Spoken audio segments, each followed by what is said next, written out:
Alright, I think it's recorded. Oh shit. There. Alright. So next, we're talking about insulin as a growth factor. Insulin as the growth factor. What do you think? Yes, sir. Does it lead to more growth or less growth? More growth. Why? Because I said so. Alright. I So think about this. When you eat food, right, and you have lots of glucose, high blood sugar, eventually you're gonna do glycolysis, you're gonna do glycogen synthesis, what we just did.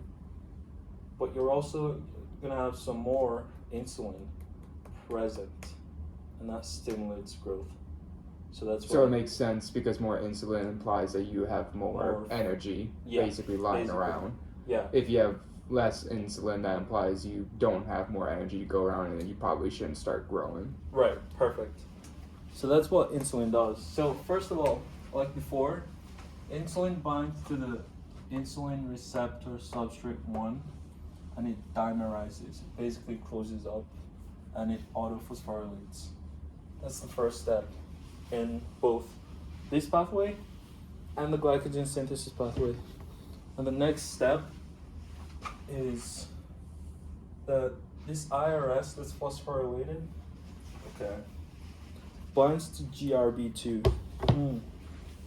It binds to GRB2. So I'm gonna draw GRB2 here. GRB2. So this guy's basically phosphorylated, GRB2. Right? It's this one. Yeah, I see it.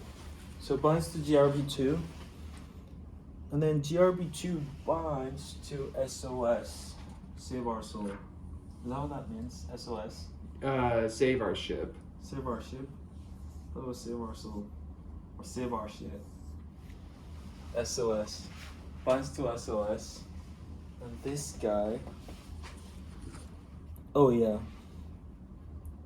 This guy converts. RAS. No, Yeah, you're right.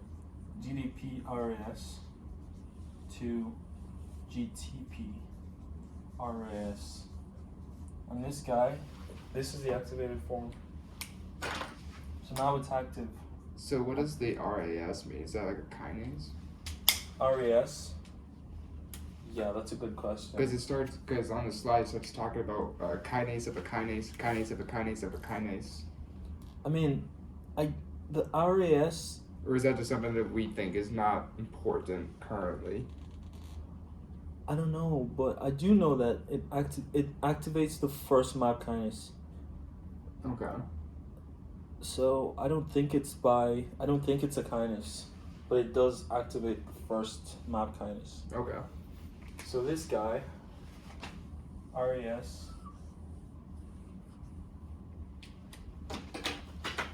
activates the first kinase. Remember, we have 3 MAP kinases, right? Mm-hmm. So let me write this here. It's like RAF1, I think, is the first one. So we have MAP kinase KKK. What does that mean? Why'd you do that, man? And then we have MAP kinase, and then we have MAP kinase. So it goes like this. So MAP KKK to MAP KK, and then MAP K. And the way I remember this is just RAF MEC ERG. So basically RAF MEC ERG, bro. That's yeah. Or RAF MET Erica Raf really just wanted to go do the Raf met Erica Kirk, bro. That's how I remember it. Yeah? Raf met Erica Kirk, because her husband died and so she met someone else. Raf met Erica Kirk. That is certainly a way of remembering it. Perfect. Okay. Anyways. So, just remember, RAS is what activates the MAP kinases. I'm going to draw a line here. RAS activates This is where the MAP kinases come in. MAP KKK start here. So activated RAS leads to an activated, or the GTP RAS, that's the activated form of RAS. And that's what leads to the first activation of the first MAP kinase, which is RAF, right? Because he met Erica Kirk. so it's RAF is activated. And we know that RAF is a kinase, right? So what does he do?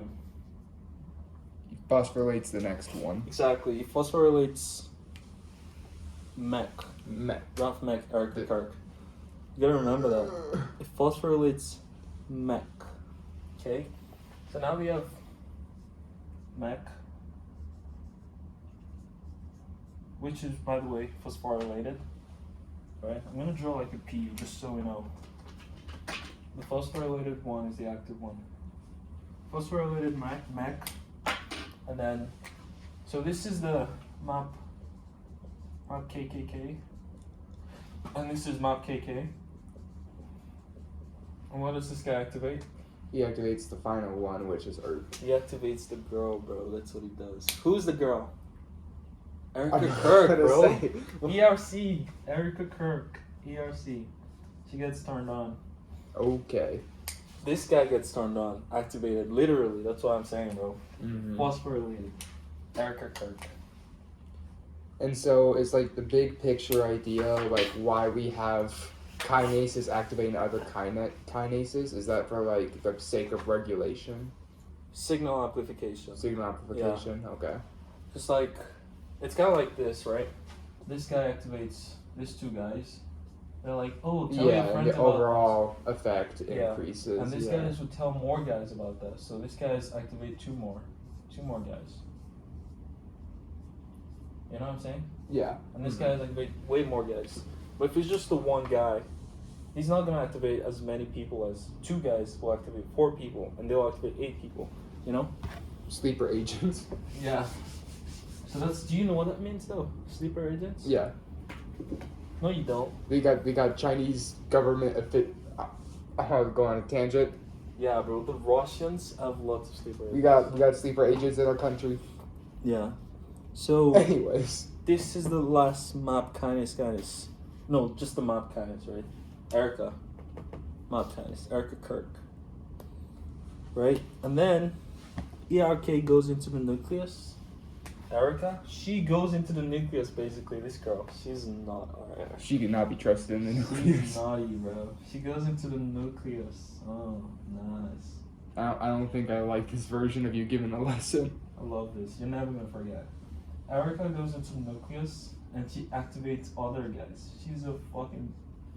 She's crazy, bro. 2 other guys she activates. How the fuck? She activates transcription factors. Transcription factors.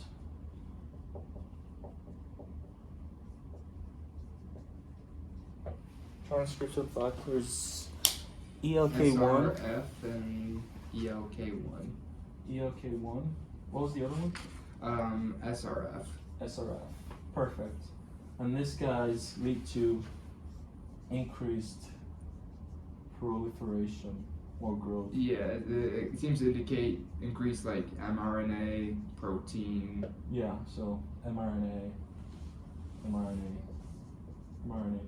then obviously protein. Perfect. So think about this. Is this anabolism or catabolism? Anabolism, because you're creating, right? Right. So like if we have let's say there's a mutation somewhere here and we cannot deactivate any of these guys, what's gonna happen?